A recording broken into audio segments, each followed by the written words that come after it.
pero tenemos que seguir adelante. Esta cosa se me mueve mucho. ¿Puedo ponerle algo para que no se me mueva tanto?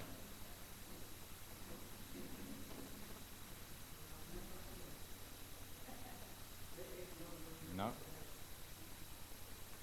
Podemos ponerle alguna cosita ahí para que... A ver.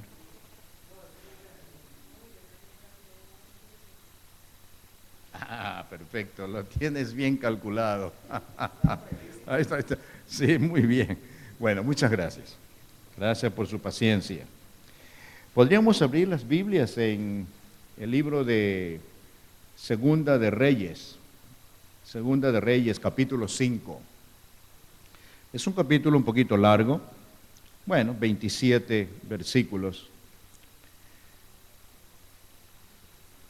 Pero hay tanto que aprender en esta historia. La primera vez que leí esta historia me cayó, pero me refrescó y me limpió y me hizo ver tantas cosas. Y quiero compartir eso con ustedes. Las maravillas que ha hecho el Señor en mi vida.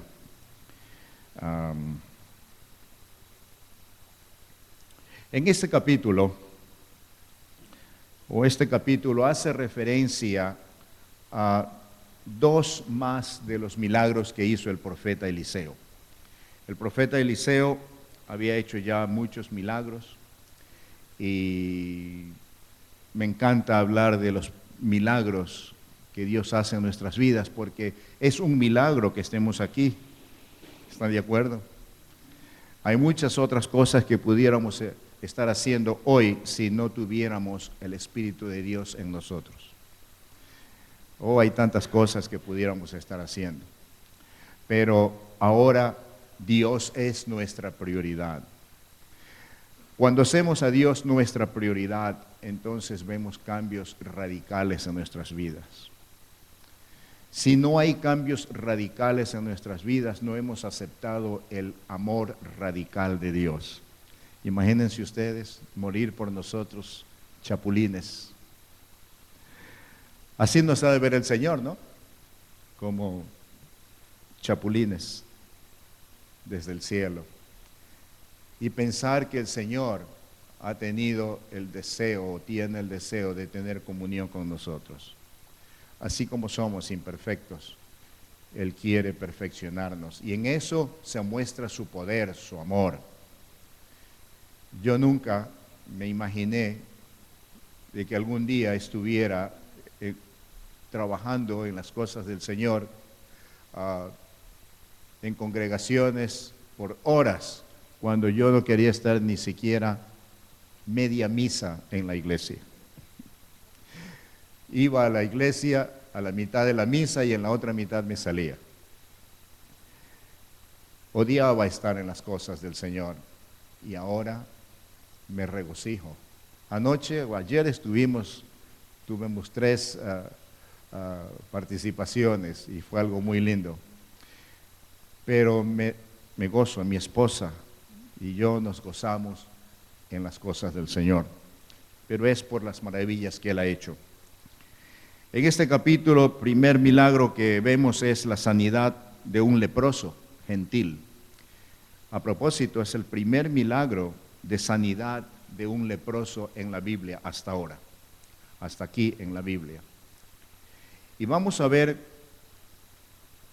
la forma como muchas personas y a las diferentes edades, cómo podemos ver al Señor.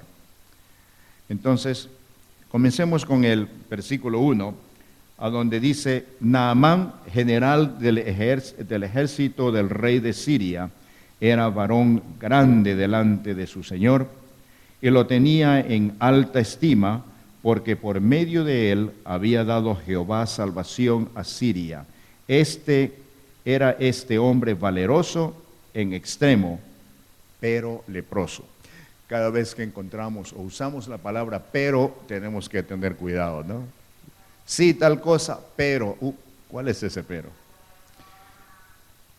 Naamán, general del ejército de Ben-Hadad, rey de Damasco, era un hombre de excelentes cualidades, de excelentes características. En primer lugar, tiene que haber sido muy inteligente y muy valiente para ser el general del ejército. Él tenía que darle ánimo a sus soldados para que sigan adelante, para que venzan. Y el rey tiene que haberlo tenido en alta estima, porque los generales, los soldados, eran los que muchas veces le daban el golpe de estado a los reyes y hacían los problemas. Aparentemente Naamán tenía todo lo que cualquier humano pudiera querer tener: buen trabajo, buenas relaciones, dinero, casa, esposa. Menciónenlo, él lo tenía, pero había un problema en su vida: era leproso. Podemos imaginar que con todas las cualidades de este hombre y todas sus posesiones, no tiene que haber sido un hombre feliz. ¿Están de acuerdo? No tiene que haber sido feliz. Y en la Biblia es interesante que Dios compara la lepra, esa enfermedad tan mala, que comienza desde el interior y cuando ya se exterioriza es porque ya no hay solución.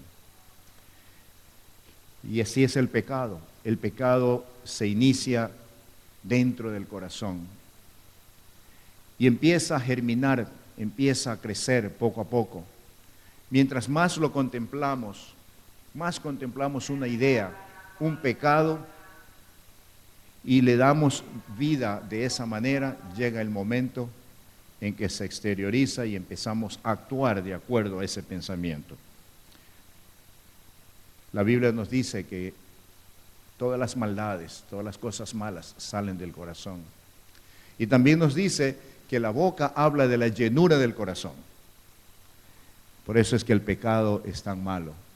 Empieza como una cosa pequeñita y no lo tomamos en cuenta. Le ponemos un parchecito para taparlo, pero llega el momento en que se pudre y se daña y se exterioriza y ya nos hace ver mal. El pecado es así. Entonces vemos que este hombre tenía de todo, pero era leproso. Los leprosos en Israel eran excluidos de la sociedad. Tenían que salir de la ciudad, estaban en las afueras únicamente, pero en Siria era diferente.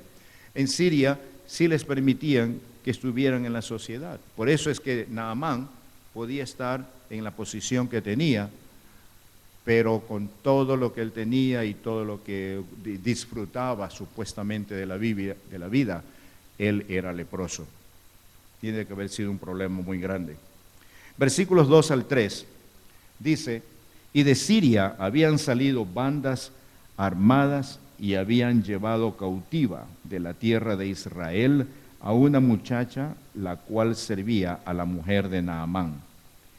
Esta dijo a su señora: si rogase mi señor al profeta que está en Samaria, él lo sanaría de su lepra. Consideremos lo siguiente. En primer lugar, esta jovencita había sido robada, había sido llevada a la fuerza, había sido quitada de su familia, de sus padres, había sido quitada para llevársela como esclava, como sirvienta. En su casa me imagino que debe haber sido la niña bonita de su madre y de su padre. Ahora la habían llevado para que sea una esclava. Suficiente motivo para tener rencor y coraje, ¿no creen ustedes? Sentirse mal. Pero miren que siendo que ella era esclava de esta señora, la esposa de quien la llevó cautiva posiblemente, esta muchacha tenía amor. En primer lugar, conocía a Dios. A través del profeta, ella tenía confianza en Dios. Había visto muchos milagros ya, seguramente había escuchado los milagros que el profeta Eliseo había hecho. Y ella creía. Considerando también que en aquel tiempo los esclavos no podían hablarle a su señora o a su señor cara a cara. Inclusive no podían mirarlos a los ojos, porque esa era una altanería. Un esclavo que mira a su señor o a su señora a los ojos no podía hacer eso. Pero miren el denuedo que tuvo esta joven.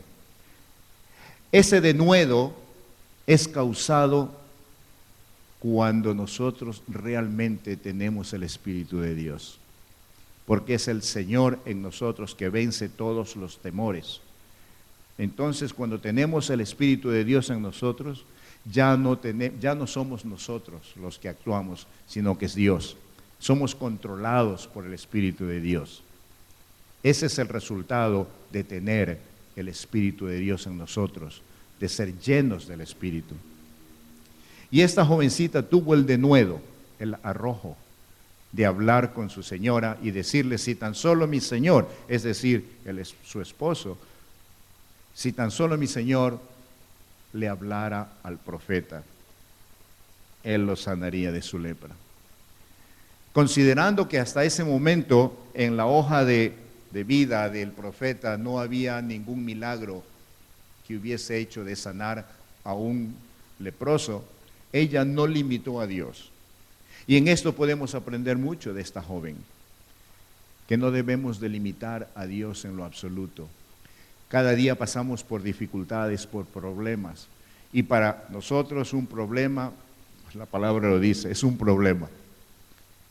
Y si no le vemos la solución es porque no tenemos la suficiente visión como para alcanzar a darle solución a los problemas. Pero Dios tiene la respuesta a todo. Venimos a Dios con nuestra vida hecho un nudo, una bola de nudos que hemos hecho, problemas que nos hemos forjado a través de los años. Y cuando llega el momento de que ya esa bola se pone muy pesada y queremos desatarlo porque este problema produjo otro y queremos ver si hay solución, no podemos desatar esos nudos. Pero Dios tiene la solución. Él sí puede desatarlos y darnos una vida nueva y completa. ¿Me explico, hermanos? Así es como yo vine al Señor, por lo menos, con una bola de nudos que no sabía cómo desbaratarlo. Una mentira me llevaba a otra, un problema me llevaba a otro, y cuando vine a ver, mi vida era una cosa tormentosa. Pero el Señor me cambió. Dice la Escritura que cuando volvemos a nacer, somos una nueva criatura, una nueva creación. Somos una nueva creación. Y dice que las cosas viejas pasaron, ahora todas son hechas nuevas. Entonces pasamos a ser diferentes y podemos ver bien las cosas. Esta jovencita, podemos aprender mucho de ella, tuvo el denuedo para hablar con su señora y decirle el consejo que ella tenía. En el versículo 4 al 6 dice: entrando Naamán a su señor, le relató diciendo: así y así ha dicho una muchacha que es de la tierra de Israel.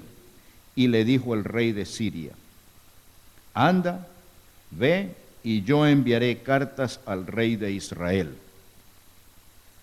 Salió pues él llevando consigo 10 talentos de plata y 6,000 piezas de oro y 10 mudas de vestidos.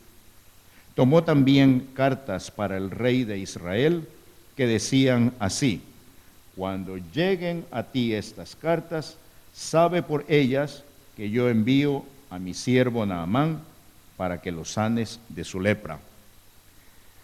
¿Han experimentado ustedes de repente que cuando usted dice una historia, algo, y luego esa persona se lo cuenta a otro, ya le cambia un poquito, le añade o le quita? Eso ocurrió aquí.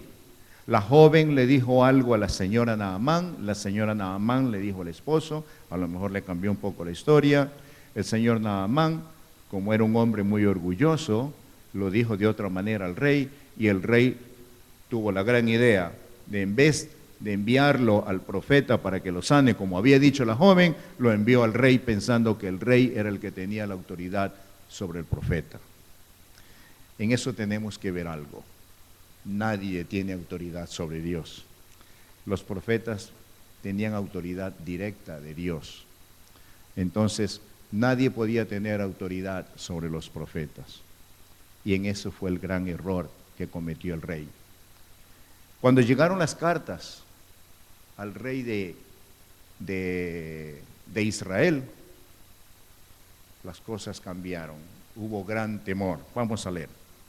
Versículo 7.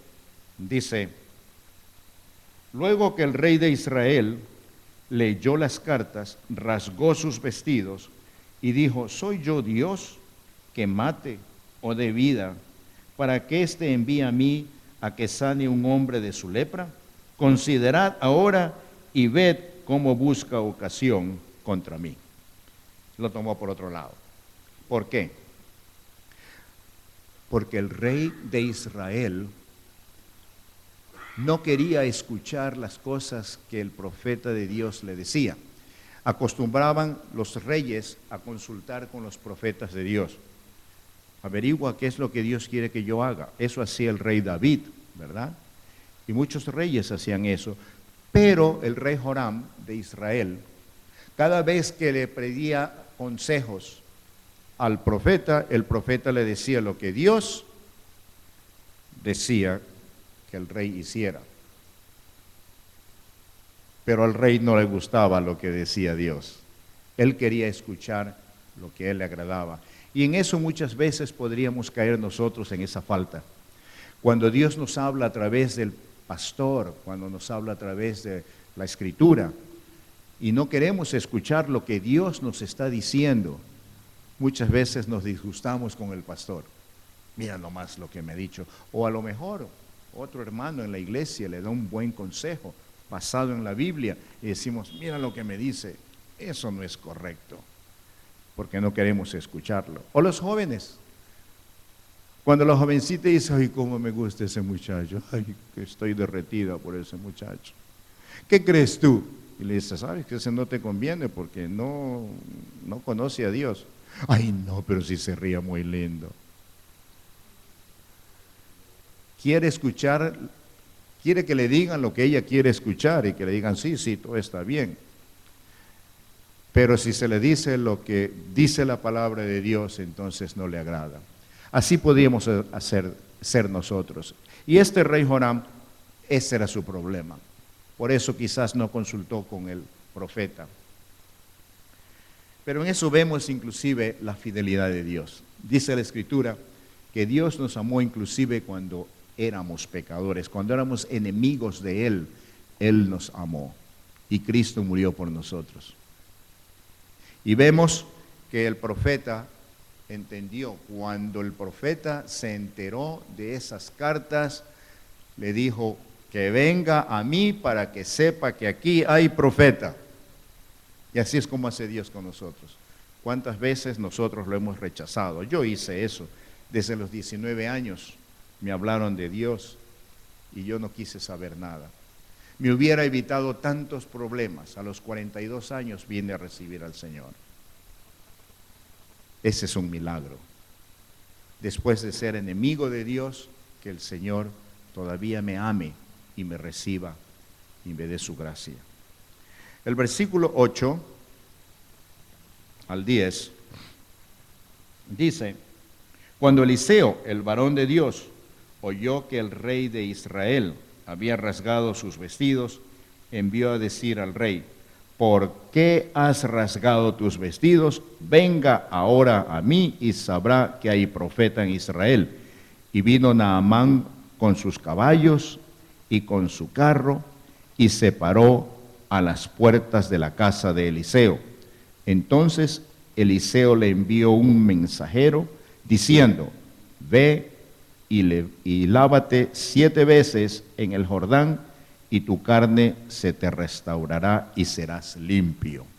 Esa fue la prescripción, la receta del profeta, y le mandó fue al siervo Giezi: anda y dile esto. El profeta de Dios estuvo presto para intervenir, aunque el rey Joram no lo hubiera tomado en cuenta. Así es como Dios nos toma en cuenta a nosotros, inclusive cuando lo despreciamos. Es por ello que cuando entendemos el amor de Dios, nos rendimos completamente a Él. Y cuando hay resistencia, quiere decir que todavía no hemos tenido un nacimiento perfecto. ¿Saben ustedes que cuando los niños nacen, muchas veces nacen con algún órgano malo? Y Dios en la Biblia nos compara el nacimiento natural con el nuevo nacimiento. Y cuando un niño nace con algún órgano malo, lo primero que hacen es, recién nacido, lo operan, le ponen un yeso, lo corrigen, lo ponen en incubadora, hasta que está bien, empieza a comer y crece y es un niño normal. Y podría ocurrir muchas veces que en el nuevo nacimiento, en el nacimiento espiritual, a lo mejor algún órgano, alguna parte de nuestra vida no está funcionando bien. Y es por eso que muchas veces no nos arrepentimos completamente y no funcionamos bien. Cuando Dios dice arrepiéntete, es arrepiéntete, quiere decir deja de hacer eso. Miren que en el África hay muchos monos en ciertas áreas y allá se comen a los monos. Dicen que son riquísimos, aunque yo no lo he probado todavía. A lo mejor sin saber he comido mono. Por eso es quien antes hacía monadas, ¿no? Y para cazar a los monos, antes lo hacían con dardos. Y cuando disparaban, el mono estaba en ese árbol, cuando salía el dardo ya el mono estaba acá. Perdían el dardo y perdían el mono. Pero descubrieron que a los monos les gusta mucho las semillas de melón. Y la semilla de melón tiene un aroma muy fragante y escandaloso. Entonces cortan el melón por la mitad, ponen la semilla de la una mitad en la otra y van caminando por la selva con esas semillas y el aroma atrae a los monos y desde los árboles los monos ven y van siguiendo al hombre que está abajo y cuando llega a una roca hace un hueco suficiente como para que la mano del mono entre así. Y más adentro del hueco lo hacen más amplio, más grande, ponen la semilla ahí y los monos están desde el árbol mirando. Y cuando ven que la semilla está en el hueco y el cazador se va a un lado, bajan los monos mirando que el cazador no les haga nada, meten la manito en el hueco y agarran la semilla y las manos se hace así. Y cuando ve el mono que el cazador ya viene a cogerlo, quiere salir y no puede sacar la mano porque ya la hizo más grande. El hueco adentro es grande, agarró la semilla y ahora está ahí. Si fuese inteligente el mono, aflojaría la semilla, la deja ahí, saca la mano y echa a correr. Pero el mono es bruto. Bruto el mono.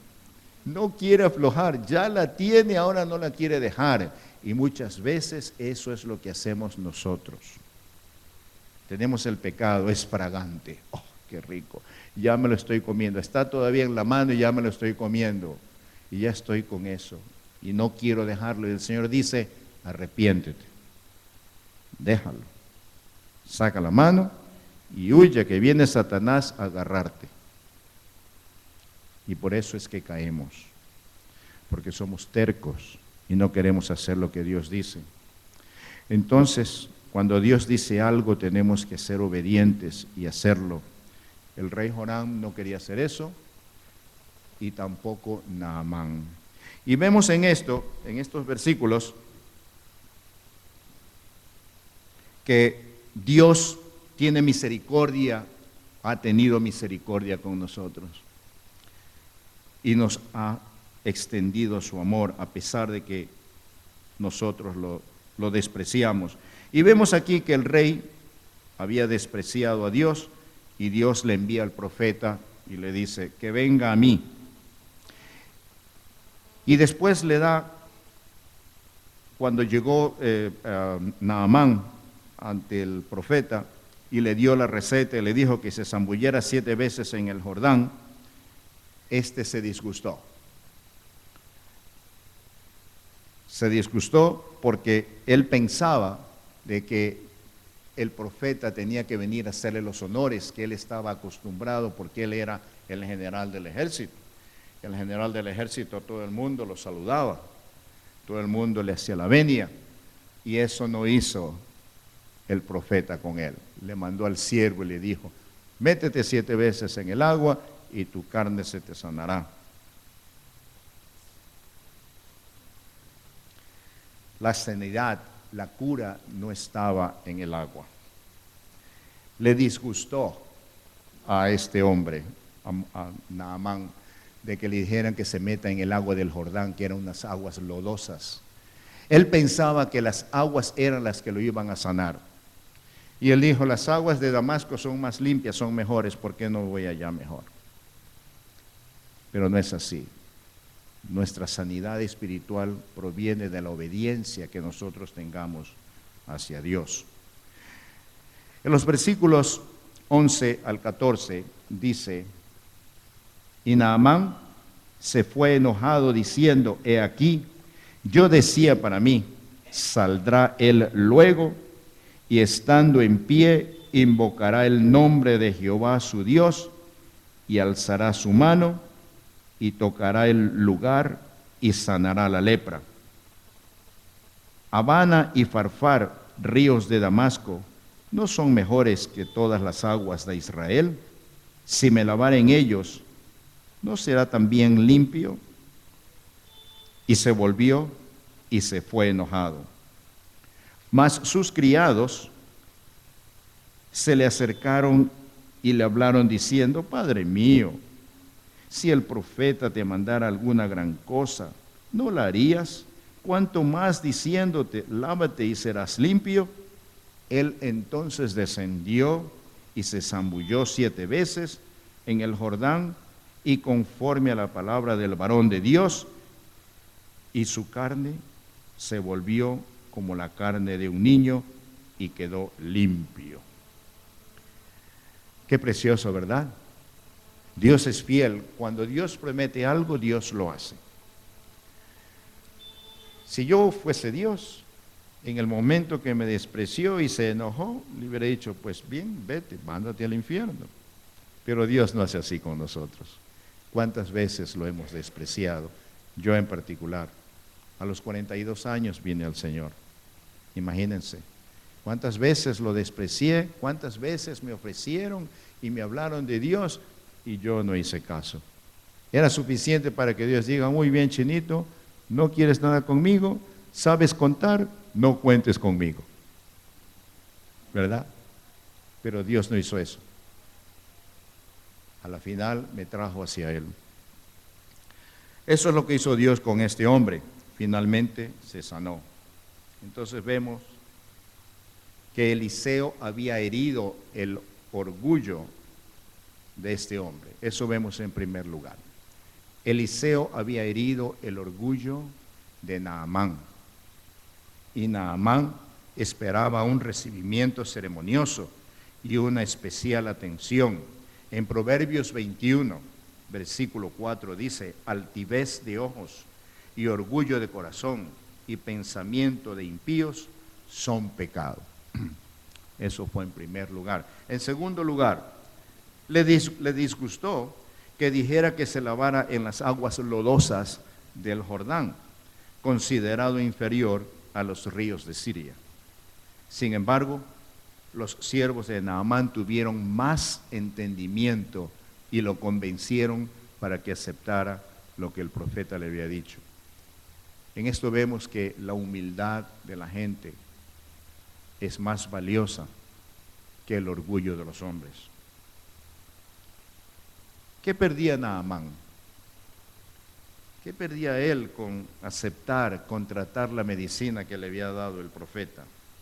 Si le hubiera pedido cualquier cosa, le dijeron los soldados, si te hubiera pedido cualquier cosa grande, ¿no lo hubieras hecho?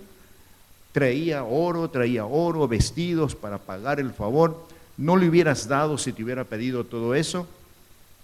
Y no te ha pedido nada, solamente te ha dicho que te metas en el agua. Lo convencieron y lo hizo.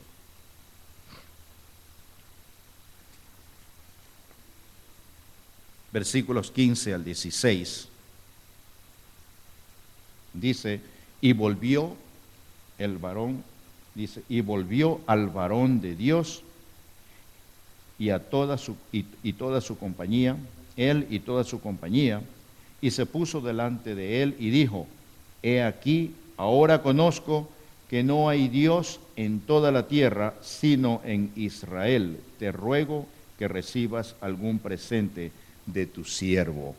¿Se dan cuenta del cambio radical que hubo en la vida de este hombre?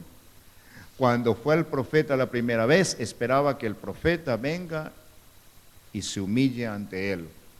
Ahora había recibido el favor de Dios. Y no solamente lo sanó de su lepra, sino que figuradamente, siendo la lepra considerada, o el pecado considerado como la lepra, con ello también había sanado su alma. Y ahora era un hombre diferente, era un hombre humilde. Y ahora vino y le dijo al profeta, aquí viene tu siervo, recibe un regalo mío. ¿Se dan cuenta del cambio radical? Ese es el cambio radical que debe de haber en nuestras vidas para entender y ver realmente qué ha hecho el Señor en nuestras vidas. El orgullo es uno de los pecados peores que pudiéramos describir. Por el orgullo hay divorcios, por el orgullo hay peleas entre padres e hijos, por el orgullo se rompen sociedades de negocios, por el orgullo hay guerras en el mundo, por el orgullo hay crímenes. El orgullo es uno de los pecados más feos que pudiéramos imaginar. Y el Señor quiere que eliminemos eso, porque por el orgullo hay divisiones en las iglesias, por el orgullo hay disgustos en las iglesias inclusive.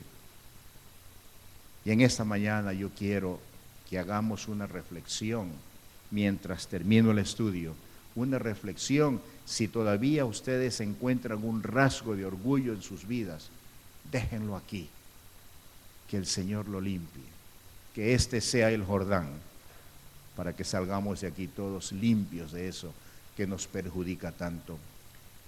La preocupación más grande que me invade es el que en las iglesias todavía existen divorcios. En la iglesia del Señor todavía hay supuestamente cristianos que se están divorciando, pero eso es por el orgullo, por el pecado, que todavía no ha sido limpio y hay que quitarse. Por el orgullo no se acepta haber cometido un error y decir, discúlpame, perdóname, estoy mal. En nuestro hogar en particular, somos muy cuidadosos con eso. En una ocasión en España, no fue una discusión, fue algo que mi esposa no estuvo de acuerdo conmigo, siendo misionero ya. Y lo que me dijo no me cayó tan bien y me disgustó. No le dije nada, sino que viré y me fui. Salí en mi vehículo, afuera la calle era muy angostita, apenas para un vehículo de un lado, otro vehículo, y en el centro apenas pasaba un carro por el centro, iba o venía. Era muy difícil conseguir estacionamiento en esas calles. Me subí a mi vehículo y salí, y a la cuadra había una rotonda. No sé cómo le llaman aquí esas calles donde tienen una... ¿Ah? Bueno, eso. No lo oí bien. Pasé por ahí y me sentía tan mal, porque mi orgullo no me había permitido aceptar de que mi esposa era la que estaba correcta. Y me di la vuelta por ahí mismo y regresé, pero cuando regresé ya no había estacionamiento frente a mi casa. Alguien lo había tomado inmediatamente y me tuve que parar a 1.5 cuadras de distancia. Era suficiente para decir, ya no regreso. Pero sentía una carga, un peso, el Espíritu de Dios redarguyéndome y haciéndome ver que no podía, no debía de irme de la casa disgustado con mi esposa. Me estacioné, llegué a la casa, 1.5 cuadras de caminar, entré Ella estaba en la cocina, tranquila, ni se había dado cuenta de que el chinito se fue disgustado. Fui, le di un abrazo, le di un beso y le dije, perdóname, cariño, me fui disgustado. ¿Ah, sí? Ay, mira, yo ni me di cuenta. Me aproveché, la besé, la abracé y bueno. Y me fui. Es como que me hubiera quitado 500 libras de encima. Me fui feliz, tranquilo. El Espíritu de Dios nos redarguye. Muchas veces hasta el Espíritu de Dios lo retamos con nuestro orgullo.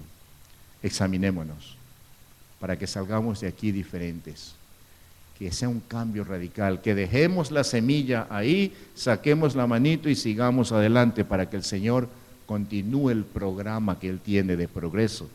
Dios tiene un plan para cada uno de nosotros. Él quiere prosperarnos. Él quiere darnos una visión más grande de la vida.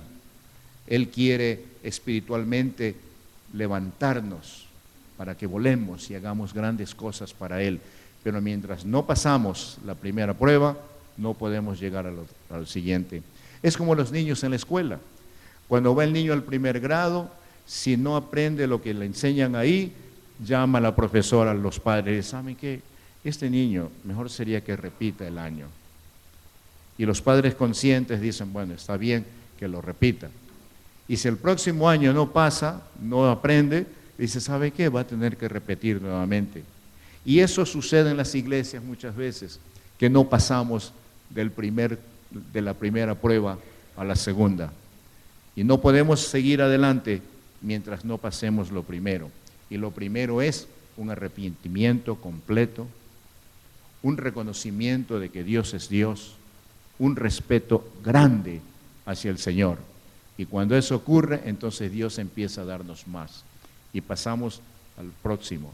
Y cada vez el Señor nos va probando y nos va aumentando en la fe y nos va aumentando en su amor. ¿Me explico, hermanos? Versículo 18 al 17 dice, perdóname, de 17 al 18, no del 18 al 17, eso sería para atrás, ¿no? Del 17 al 18 dice, entonces Naamán dijo, te ruego pues, de esta tierra no se dará a tu siervo la carga de un par de mulas, porque de aquí en adelante tu siervo no sacrificará holocausto ni ofrecerá sacrificio a otros dioses, sino a Jehová. En esto perdona Jehová a tu siervo, que cuando mi señor el rey entre en el templo de Rimón para adorar en él, y se apoyare sobre mi brazo, si yo también me inclinare en el templo de Rimón, cuando haga tal, Jehová perdone en esto a tu siervo. Como Eliseo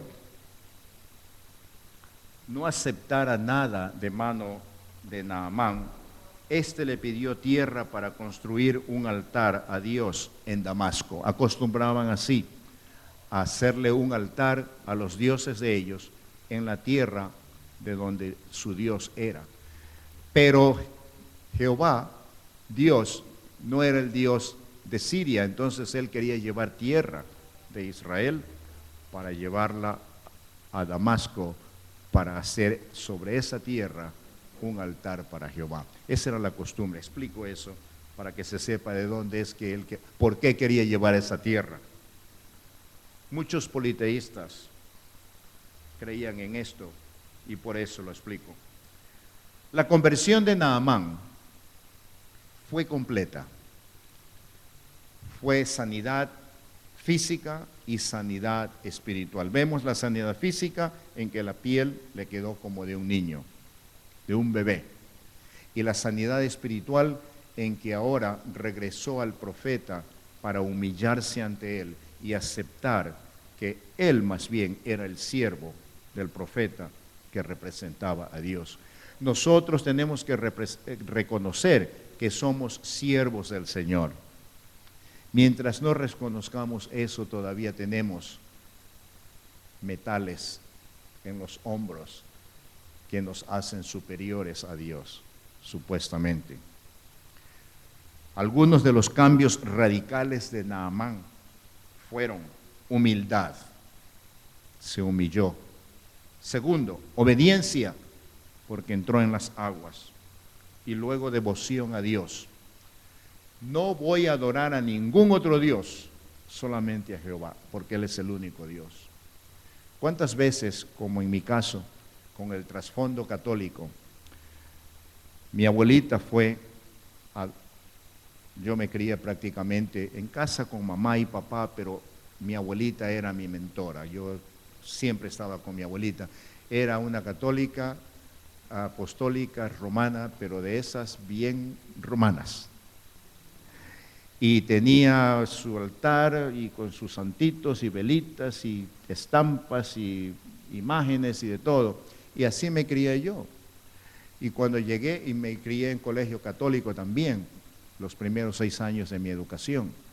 Entonces yo tenía arraigado eso. Y cuando me convertí, tenía algunas estampitas en casa, algunas cositas que eran recuerdos de mi abuelita. Pero Dios me habló y me hizo ver. Y tuve que desaparecer todas esas cosas. También tuve que desaparecer cierto tipo de música que teníamos en casa, que no es música agradable para el Señor. Algunas cosas que eran idolatría en mi vida, y tuve que deshacerme de todo eso. Esos son los cambios que Dios quiere para nuestras vidas, esos cambios radicales en que decimos, de aquí en adelante solamente voy a servir a Jehová, al Dios Todopoderoso.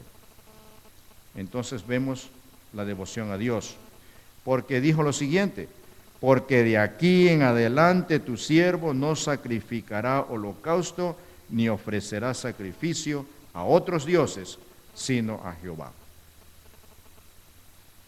Dios tiene que ser nuestra prioridad. Dice la Escritura, buscad primeramente el reino de Dios y su justicia, y todas estas cosas os serán añadidas. Si hacemos a Dios nuestra prioridad, Él va a ser primero en todo. Nuestra prioridad en el día común y corriente, en la vida cotidiana, es lavarse los dientes, desayunar, ir a trabajar, ir a hacer esto y hacer lo otro. Pero si Dios es mi prioridad, lo primero que tengo que hacer es orar al Señor, buscar a Dios, buscar dirección. ¿Qué voy a hacer hoy, Señor? ¿En qué me vas a usar? En el curso del cumplimiento de sus deberes, Naamán tenía que ayudar al rey de Siria, durante la ceremonia cuando adoraba a su dios Rimón. Esa era parte de su trabajo. Y le pidió permiso al profeta y pidió que Dios lo perdonara cuando él tuviera que hacer eso. Él era un nuevo convertido y todavía no tenía la fe como para hacer lo que hicieron los 3 hebreos. ¿Recuerdan la historia en Daniel, capítulo 3? Los 3 hebreos, aquellos que fueron echados al horno de fuego. Ellos actuaron diferente. Naamán no estaba preparado para hacer eso. Y en esto vemos la misericordia de Dios, la gracia de Dios. Habrán algunas cosas que cuando recién nos convertimos, que todavía a lo mejor no estamos tan firmes, y así como va aumentando nuestra fe, podemos hacer las cosas mejor para el Señor. Y a eso es que me refiero en esta mañana. Si hay algo que ustedes detectan que hay que cambiar, no tengan vergüenza. Hagan lo que hizo Naamán. Delante de todos sus soldados, entró en las aguas y Dios lo bendijo. Y si hacemos eso esta mañana, el Señor va a derramar muchas bendiciones. No voy a continuar con el segundo milagro, que fue la demostración de la ira de Dios, de la justicia de Dios. En el primer milagro de Naamán, con la sanidad de él, vemos la gracia de Dios, tanto en la sanidad física como en la sanidad espiritual. El segundo milagro es la justicia de Dios con lo que hizo el siervo de Eliseo, el profeta, Giesi. que fue la historia en corto, el relato, fue y pidió a Naamán que le diera algo de lo que Eliseo no quiso aceptar. Y luego le mintió al profeta, y el profeta le dijo: la lepra que tenía Naamán ahora te va a pasar a ti, a toda tu generación, por la eternidad, por siempre. Esa es la justicia de Dios. Quiero concluir ahí porque ya tengo casi una hora que estoy hablando. Y no se me ha dormido nadie todavía. En una ocasión en México, una señora cansadita estaba durmiéndose y empezó a hacer esto. Y en eso se aproximaba ya el aniversario de la iglesia, y acostumbran en México a celebrar el aniversario. Cada año hacen una fiesta por un aniversario más de la existencia de la iglesia, aprovechan para dar estudios especiales, etc. Y querían matar una vaca. Y el pastor dijo: bueno, dice en la congregación, porque hay ganaderos y todo esto, dice: ¿hay alguien que quiera donar una vaca? Y la hermanita estaba... Y el pastor pensó que la hermanita estaba diciendo: yo lo quiero dar. Y dijo: la hermana María va a dar una vaca. Y todo el mundo dijo: ¡gloria a Dios! Y en ese escándalo se despierta la hermana, y por ella no hacer ver que estaba dormida, dijo: ¡gloria a Dios! Y dijo: la hermana María acaba de aceptar que va a dar la vaca. Así que yo quería pedir una vaca, pero nadie me estaba diciendo que sí. Los quiero mucho. Y les hago el reto en esta mañana.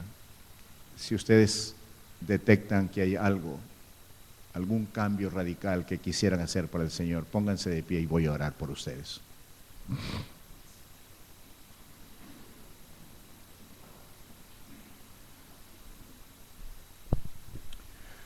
Padre eterno, sabemos que tú estás aquí, Señor. A ti no te podemos engañar. No hay nada que podamos decir para engañarte. Tú conoces nuestros corazones. Señor, en esta mañana queremos entregarlo todo. Tú conoces y tú sabes cuál es nuestra situación.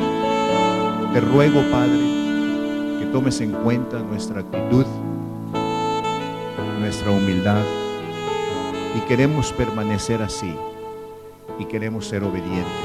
Señor, si en nuestros hogares todavía hay algo que nos recuerde la idolatría anterior, o alguna costumbre pagana, o alguna cosa que a ti no te agrade, Señor, a lo mejor si todavía disfrutamos de los chistes groseros y de doble sentido que lastiman nuestra vida espiritual, Señor, queremos apartarnos de eso. Si hay algo que nos recuerde una relación que ha dañado nuestra vida espiritual, Señor, que la quitemos de nuestra vida completamente. Señor, queremos ser diferentes. Queremos vivir de acuerdo a tu santa y perfecta voluntad. Gracias te doy por esta congregación, Señor. En esta mañana, de una manera o de otra, quiere expresarte respeto, quiere expresarte obediencia. Bendícelo, Señor. Tú sabes cuál es su necesidad. Provee lo que necesiten, Señor, y prospéralos espiritualmente. Gracias te doy en el nombre de Cristo Jesús. Amén. Dios los bendiga. Gracias.